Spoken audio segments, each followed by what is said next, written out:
Welcome everybody to another Simon on the Sofa, and today I'm with my friend Lilia. Some of you may have seen a previous talk that we did some time ago when we were speaking about cancer and healing and different ways of looking at the healing, let's say, modalities in the world.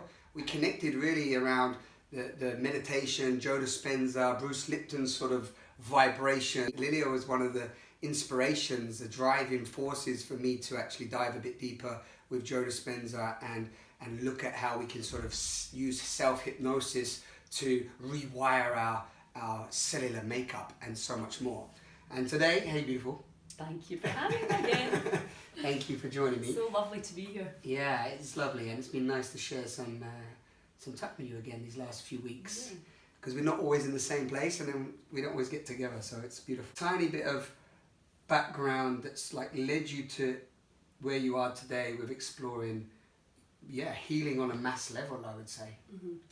Well, I started off when I was like really in my teens, became a fitness instructor. I was always interested in diet and exercise, and I don't really know why. There was no kind of obvious reason within my family, but I was always big into fitness, fit the body, physical fitness and nutrition. And then so I used to teach aerobics, and when I was 26, my mum's sister, died of cancer.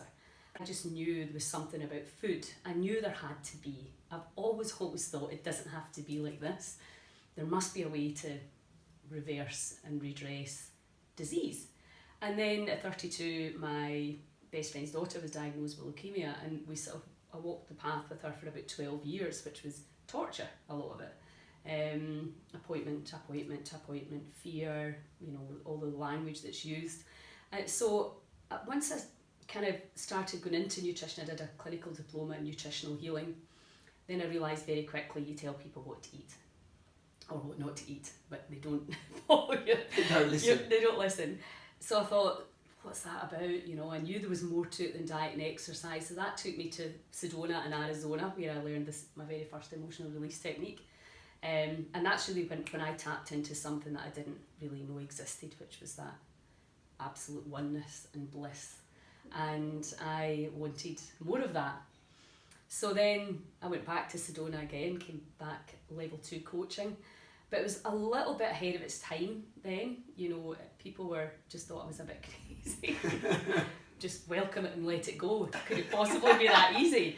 So I started off, I was full of enthusiasm, and then a little bit like the nutrition, I became a little bit like, we know what to do, why are we not doing it, sort of thing. So anyway, over the years I've been coaching, helping people who have been, primarily I would say 80% of my clients have been told they're incurable or terminal. And knowing what I know that may not be true, as you know too. So encouraging people to explore the possibility that they could reverse or at least manage and live with a disease. So I've just done hundreds of courses. Obviously you actually sent me the link for Joe Dispenza and Greg Braden at the TCHE conference, and when I heard him say, I always knew, I teach from the cellular level, and the cells contract and expand and the proteins dock on the cell membrane, and if we're having a fearful feeling, the cells contract and darken. So in my mind, how we affect that with nutrition was always a very powerful way of how I described what food can do to the cells. But then with Bruce Lipton's work, I realised that we're actually influencing the cell membrane with how we feel and the chemistry that we change when we believe our thoughts and feelings. And then, so I knew, it made logical sense to me that at some point you could expand your cells and let go of the past. I knew that was a possibility, but I didn't really know that anybody was actually doing it until I saw that clip where Joe said, the front part of the brain lights up, it tunes into another data stream of information, and the past literally washes out the body because the cells are expanded. And I was like, that's exactly what I want to do now. So then we went to London together, obviously, and that became my new. I was just absolutely fixated with Joe. Still am. I think his work is like the modern day Jesus, as far as I'm concerned. He is giving us the science and the understanding around why meditation works, why letting go works. A lot of his work in his meditations is the Sedona method. Maybe it's nice just to say there, because people might hear Sedona, you went there twice, and the Sedona method. Just in a sort of sentence, just say what this Sedona method was. The Sedona method is just an simple emotional release technique where you feel the feeling in the body and you use a variety of different ways to let the feeling go from the body. And you can let go of things from the past, let go of fear of the future, and again, bringing it all back to now and being present. So, and it's like a would you, could you, when, right? And like you said, back then it was too, the mind can't compute because it's too simple, right? Because when you was there, I was actually listening to the DVDs. We didn't know this, but I had that DVD thing, and it's the same. When you tell people you can just let go, and it's interesting because for some it can work, but others, they're not actually at the cellular opening that you're talking about to even contemplate letting that go. Absolutely. They resist the idea. It's like, it's too the simple, like the simplicity with the breathing, obviously. It's people cannot believe that these allegedly heavy prognoses can be impacted by something that's so simple and free. Right. And that is what I spend my life doing, trying to convince people. You know, I can't guarantee that people won't die. That's not what this is about. The movement that I'm creating in Scotland, it's about not suffering today and about living without fear. And when you go into the system, and with most amazing doctors and nurses, but the system now is out of date, to say the least, and the information we're getting is not up to date. Right. You know, so, and it's not the latest and greatest, which thanks to the internet we can access. But the problem is, if you've been told something based on an outdated model of physics, Newtonian physics versus quantum physics, and then you have me coming in as a hairdresser saying, well, actually that's not accurate now, we're in this new paradigm where everything is energy, and that energy can be held, released, expressed through the power of our will. Yeah. So it's like a claiming back of the potential that we have as our own internal power, but we have to take responsibility to look at what's really going on and feel into it, rather than trusting what we've just been told on the outside. And then you started to explore that, didn't you? That's when we met, and we were doing the Joe Dispenza and so on, and you started to support some people, and then that's just continued, and now you're actually, I love what you just said there, but now you're really, at the moment anyway, you're putting a focus into Scotland, right? Yeah. And what sort of led you to go, okay, I want to sort of heal Scotland? Because Lilia's like, if you know her, she doesn't think small, right? Like she said, she says, oh, just a hairdresser, but it's not about the hairdressing, because that's almost like saying that hairdressers don't know anything, whatever. But she, came from hairdressing and then moved into all of this exploration, because, we're in the information age now, right? It's giving us the information, but it's not easy to decipher what information is good, is right, is even, Absolutely. Yeah? And you've done a lot of that, you do a lot of research. But then, because I didn't see you for a few months, and then you're like, I'm healing Scotland, we're going to heal Scotland. So if it feels right, does it feel right to explain to the people what's going on now? Why did it move into this space? Well, I'm Scottish, and we have one of the worst health pictures in the world. We have high suicide rates, and 88 people a day getting diagnosed with cancer. It's a pretty scary trajectory that can be stopped, but not by the government. It has to be a movement coming from us. And this was an idea that came through me, and for some reason it was just something that I couldn't ignore. I've known for a long time we need communities. The harsh reality is that we need support to heal. And all of us, I was talking to Gail about it today, if you're in a community and you get up in the morning, you go to your meditation or your yoga or your qigong or your whatever it is, that's what you're there to do.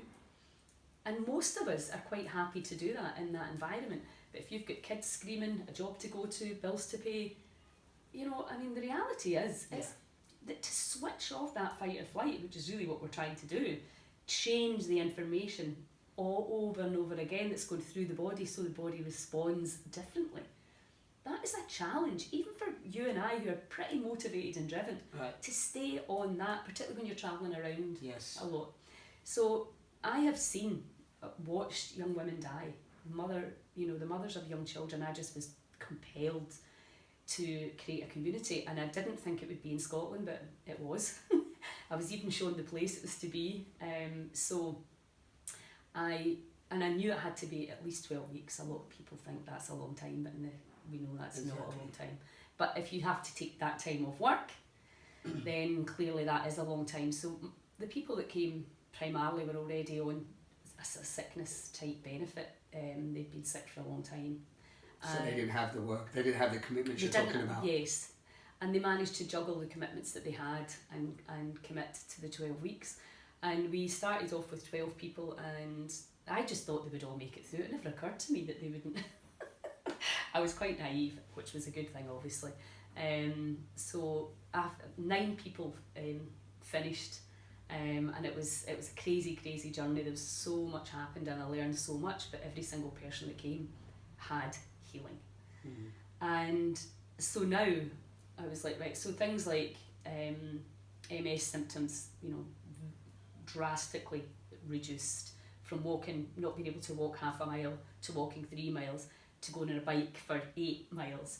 Which one of the other girls saying she used to not be able to walk up the beach, and now she can walk up the beach. So these are the simple things that you can do. Type 2 diabetes gone, cancer markers balanced out. So we've proven categorically that we can impact the body. There's no doubt about that, and I know that we already know that, but there's a lot of people that don't know. There's a lot of people that are living in fear, and there's a lot of people that don't have the support. People are getting told that they've got a terrible disease and then put back to their house. Yeah. And it's cruel. Yes. And the language has to change. The 2 things that I'm lobbying for is changing the language that we're using to describe the body, because at the very, very best it's out of date. Right. It's unkind, and we know from the nocebo effect that telling somebody they're going to die can be the very thing that causes them to die. Right. It's very difficult to unhook all the negative stories you've been given about the body. Now we know this is the most intelligent, phenomenal, exciting spaceship that you could ever been given. Right.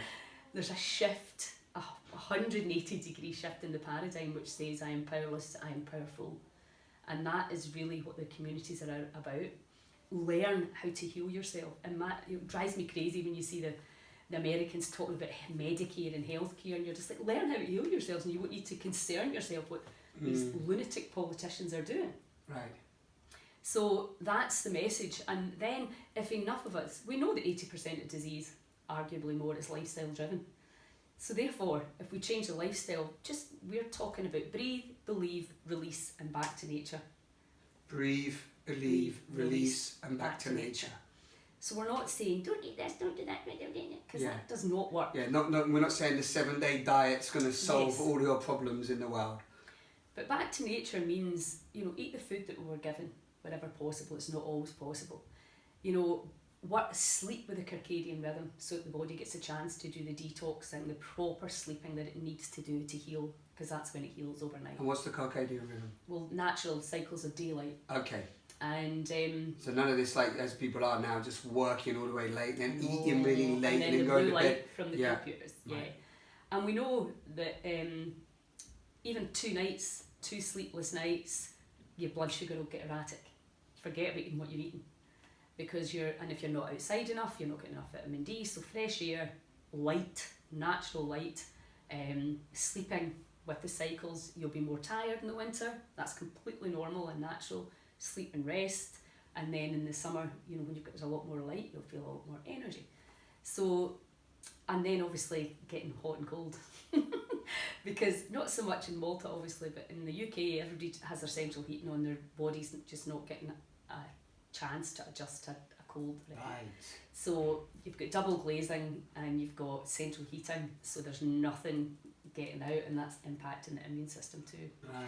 So all these factors are almost like invisible factors, exactly. Right? We don't even know that they're actually having an impact on the cell, but of course the cell is impacted by the environment constantly, and the environment is feedbacking, right? And staying inside for a week or a year is not going to kill you. But if you're doing it for 50, 60 years and you're never getting any fresh air, you're never getting any exercise, because that's the one thing that we notice in the community. Old age is bullshit as well.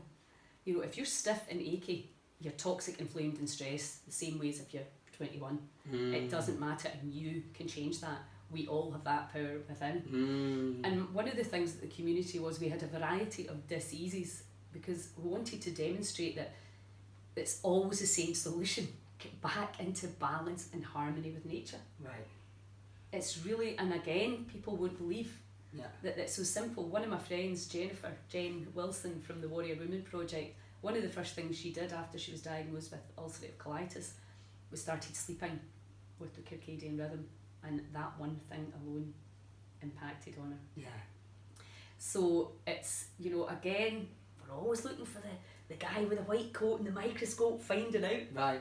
And in actual fact, power's all here. Yeah, and the wisdom's always been there, and the simplicity, and nature's shown it, and so on. Our ancestors lived within the laws of nature. But we're like you say, we're constantly looking for the next thing, and also it's interesting because we're having to adapt, right? We're having to adapt to the new environments, new systems, you know, technology and all this, and then within that we're still not. Well, I guess what's coming up for me as I'm listening to you is that it sounds so simple, but that education that's never even been proposed as an option. That's what it feels like. It's like nobody said, oh, have you tried this? You don't go to the doctor and says, you know what, why don't you try, before we start giving you a load of medication, why don't you just try the sleep cycle, and how about going eating a few different foods that are more local and getting out a bit more into the sun and so on. And then let's see where you're at then. Let's do a sort of, you know, analysis at that point. I don't know whether it's the job for the doctors or not, really. I mean, a lot of them now, I know I've got a lot of friends that are doctors, and they're very wise and they're seeing. But they're limited, right? 7 minutes. Yeah. It's not a lot of time in the UK. And so we have 7 minutes to be with a client. Yeah, and also, you know, they're not trained in a lot of this stuff. So to say, like my mum, she made us, we all had to go to bed early. The windows were always open. There was no central heating in any of the bedrooms because, you know, they say keep your bedroom under 18 degrees to get a proper sleep. You know, we're always given good food. These things were just 50, 60 years ago. That's just how it was, and it's just in that short space of time we've just gone so anti-nature. You know, with, they say now we've got those beautiful kitchens in modern history, but nobody ever cooks in them. Right. You know, because we're too busy. Yeah. And I always say to people, don't get a cleaner, get a cook. Your food is the most important. Yeah. Me, the truest saying in the world is the straw that broke the camel's back. Mm. You know, doing one of these things every day. It's like smoking. You can smoke a few cigarettes, it'll probably not do you any harm if you're doing everything else right. But if you're not going out, if your central heating's cranked up all the time, if you're on your computer 24/7, if you're eating junk food, if your relationships are toxic, if you're not getting fed at a soul level, feeling your life's got a purpose. Right. You've got no meaning. Yeah, exactly. Then you start, you know, maybe some alcohol and some and it's all that together that breaks the body down. Yeah, that's the toxic concoction, isn't it? The cocktail. And also that, you know, the overheads have crept up in the UK. Two really intelligent people having to work pretty hard to pay a freaking mortgage. Yeah, exactly. So the government is just, which actually goes. Sorry, go on. I think the government has just lost the plot. I don't think we can look there for solutions. We need to, again, take our power back. Yeah. And start going. The masses have got the power. Mm. But we're just giving it away. Yeah, and I want to, it's interesting you talking about it from sort of a society, day-to-day basis, but when I'd like you to just share a bit about this whole fight, flight, and freeze, right? Because when we're in that environment and we're trying to earn some money, we're trying to get food, you know, we pay the bills, pay the mortgage, and all the other bills, whatever they amount up to, and then we're in this sort of no rest, so we don't get any real rest. Then we're in the fight or flight. And then if we link that into the sort of Bruce Lipton stroke Dispenza, we're in survival all the time. So we can't get into creation, right? And then it comes into the cellular level again. We're not able to be in that growth and that elevation and so on, the expanded state where we can't bring in, you said something lovely to me the other day when we were on the festival. You remember about when the cell opens, in that moment that the cell opens is when it can receive information. But if we're always in contraction and fear and worry and separation and so on, with the cell, the bulb, there's no opening, so we can't welcome in new information, infinite potential, opportunities, new ideas. I think the way to explain it best is the instinct versus intuition, and that's really all the stuff that we teach, is to try and help people to override the mind, which is or the instinct, which is like there's a problem here. You know, you might freeze. You might feel the fear in your chest. What's wrong? And there's actually nothing wrong. You're responding to either an ancient reptilian response or maybe something from your own past. So the body's having a reaction to something that's got nothing to do with now. And when you have that reaction, the pineal gland, the pituitary gland start to spit out the cortisol and adrenaline, because now it thinks, right, there's a problem. So then, and that chemistry goes into the bloodstream, and that sends it to the adrenals, and then obviously we start to go, right, there is a problem, and we get the feeling, because the chemistry change gives us the feeling, and then the feeling is what we believe proves us right. Right. So that's why when you have that feeling, from a Sedona method perspective, you just welcome it and let it go. Welcome it and let it go. Yeah. And if it's instinct, an old instinct or the past, it'll dissolve very quickly. If it's an intuition that's saying there's something to listen to here, it'll get stronger. Because your heart, as you know, is the epicenter. It's incoming and outgoing. That is not the brain, which we previously thought. The heart's picking. The heart knows more than the brain. The heart feeds the signal to the brain. Right. The gut feeds the brain. The brain's just there. Yeah, but if anything, we call it the three brains, right? Now, it's not even just this, everything's up here all the time. Absolutely. Yeah. And that's why your gut biome balance is critical as well for anxiety, for current infections, for fogginess, for depression. And a lot of people are walking around with imbalanced gut biome and they have no idea. Right. And it can be fixed in days sometimes. So, and that's go on. That's a message we have to get out. Yeah, but as you're talking, what's really beautiful is that when we start to link it all together, because we have so much information now, right? We're getting these different, abilities to tap into this, right? Forever. I like what, again, using Joe Dispenza, but common people doing the uncommon thing, right? We're talking about being supernatural, but now we can actually transmit this message to everybody who it wasn't accessible before. And what it leads me into, and I love how you're breaking it down and describing it and the thoughts and the feelings, and then it brings us around sort of back to the breath, right? I think it's a nice way to come into there, right? Because as you're talking, I'm going, yeah, and then that leads us into the breath. And I know now you're doing a lot with linking the breath in, and we know that many of you have heard me talk about Wim Hof. I speak, again, it's not just about Wim Hof, he's just a messenger that's brought through a very ancient breathing practice, right? We've all been breathing since the beginning that we know, right? And now how you said a few things, how just breathing, I'd love you to talk about that, but just getting people to breathe and just feel is already creating so much healing. Well, when we've been running these Breathe and Believe, my friend Jim, who's a Wim Hof instructor from Glasgow, I've been going along while he guides people through the breathing that we did this morning, and just seeing the incredible results. It's actually really humbling and mind-blowing, because you think of all the complicated things we've tried before, and in actual fact, forget about the story, forget about letting go, and just fill yourself to the brim with oxygen, and the cells expand, and you change your chemistry, and your thinking will change. Now, we're used to functioning reasonably stress-free because we practiced for so long. So maybe you're 8 and you go into a 10 and it still feels good.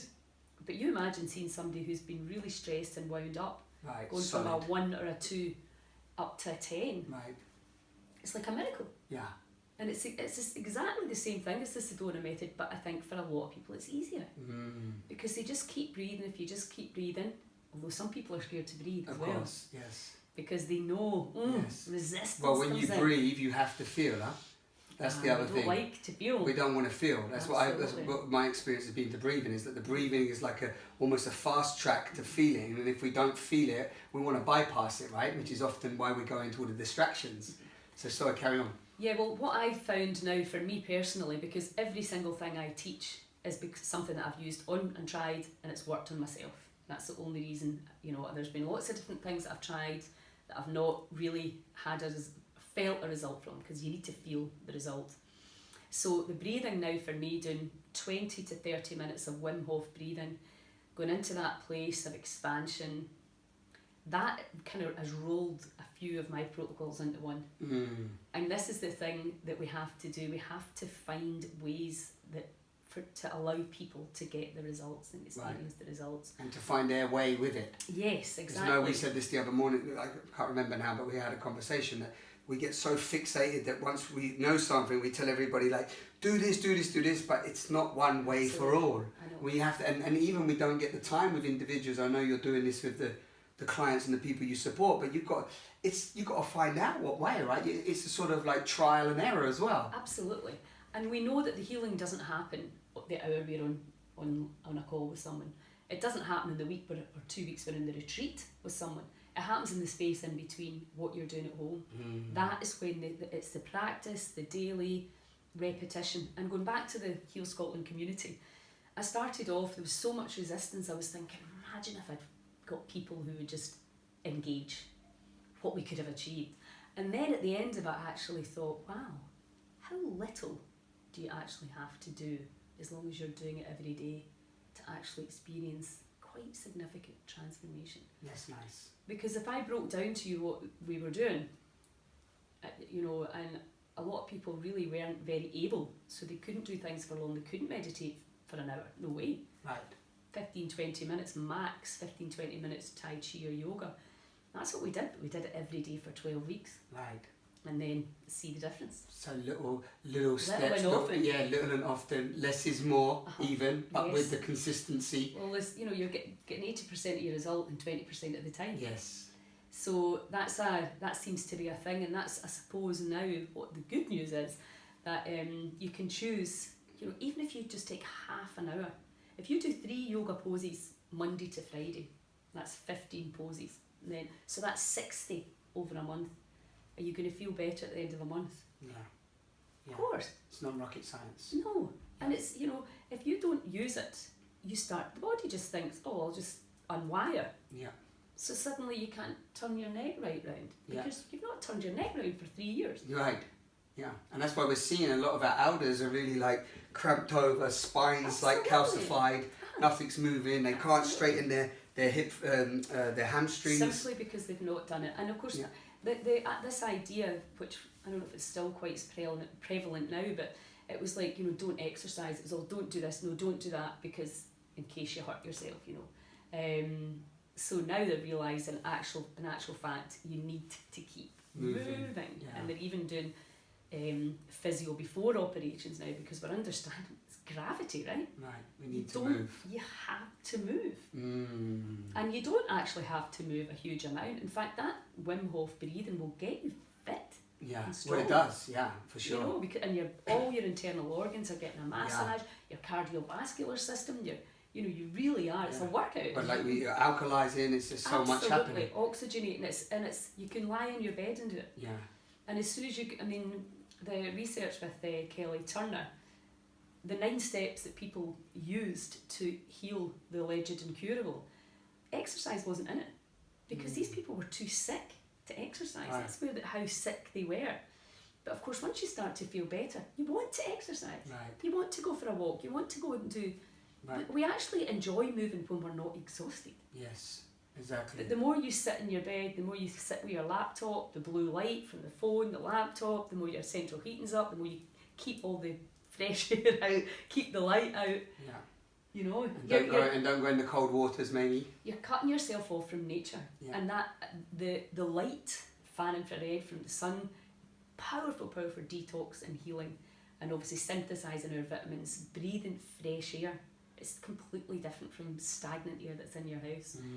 Bare feet in the ground. I mean, it's all doable. Yeah, beautiful. Lovely. Beautiful. I don't, there's not much to add there. I just wanted you to share some of what you've been experiencing, but I'd like us to just the thing that popped up and you just said it. So let's just share a little bit more for everyone listening, and thank you all for tuning in. And I hope you can pick up some, or rewind and take a few points here, because there's some real simple gems that Lilia is sharing.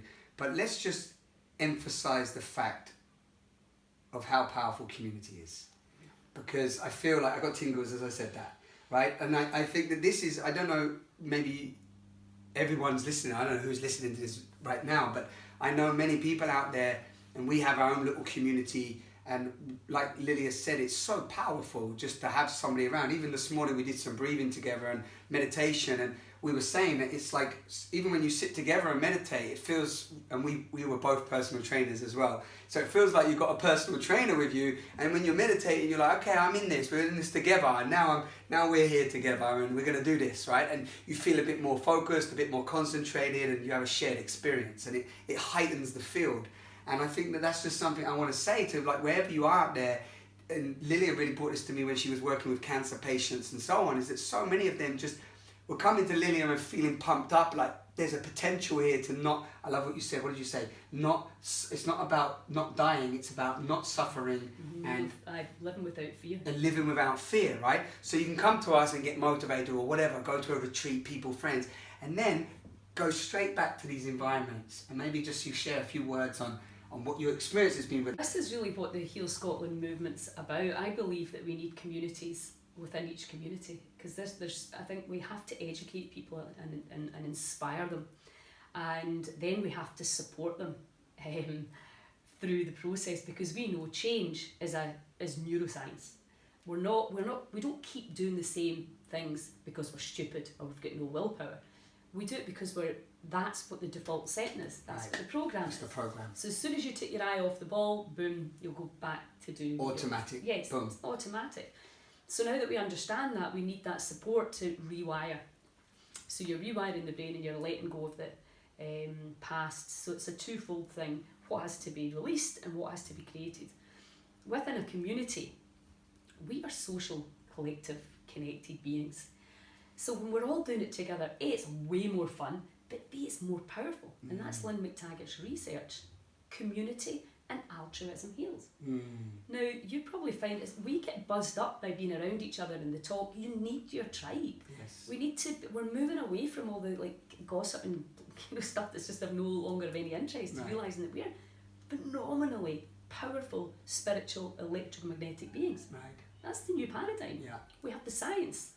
Each cell carries a voltage of electricity. So I am an electromagnetic field, and my cells will start to mimic, my brain will start to entrain with yours, and that's why when we do something together, for the greater good of all, we become a power grid, and that's why group prayer, mass meditations impact, because we're impacting the wave to impact tingles.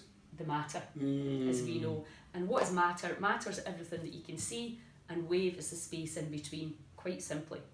So we're so used to thinking this is it, and now we're understanding there's actually a whole other body around here, and that's where the problem starts, which we've never really understood before, but now we're understanding, thanks to Joe Dispenza and Greg Braden and Bruce Lipton, that we can actually affect the field, and that it's much easier to affect the field, which will affect the matter.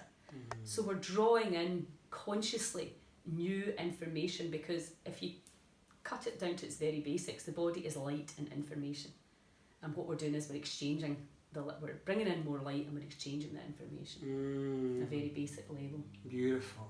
So yeah, and that's what we are capable of doing, and that's what the awareness helps us. And then when we share these conversations, and even this morning we listened to a beautiful because these meditations that we do are from a collection that Joe Dispenza does, guided meditations. There's many more.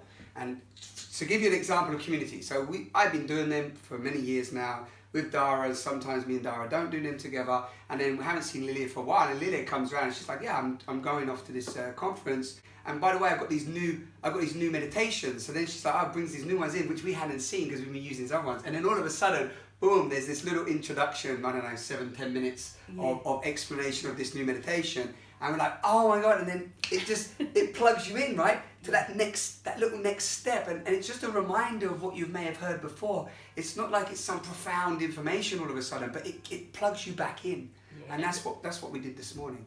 It reminds you, that's the thing, and you get re-inspired, because what he's doing is he's saying it in such a language that you get it. Yeah.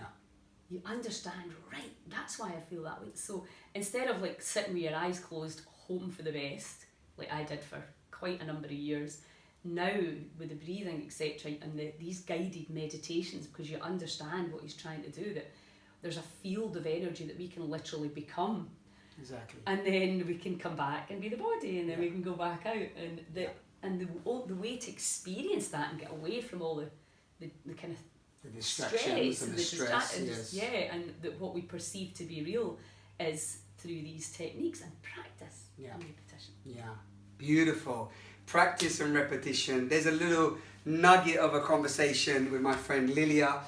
Feel free to check out our website, or just, you know how it is. Follow and find. If you're inspired, you listen to this and you're inspired about Heal Scotland or anything that Lilia's doing, or you're even in Scotland and you want to maybe co-create, because it's also really difficult to find people that are really dedicated and want to create this, or wherever you are in the world. Maybe you can be inspired to let through what happened to Lilia, the potential to create community in your own environments, in your own towns or cities. Get together. A community can be really from 2 and 3 people to as many as you can house, right? Just having some like-minded people together is a community. So is there a specific website for Heal Scotland? Yes, helpyourcell.com and liliasinclair.com for me. Perfect. And then, as always, the links will be under the video.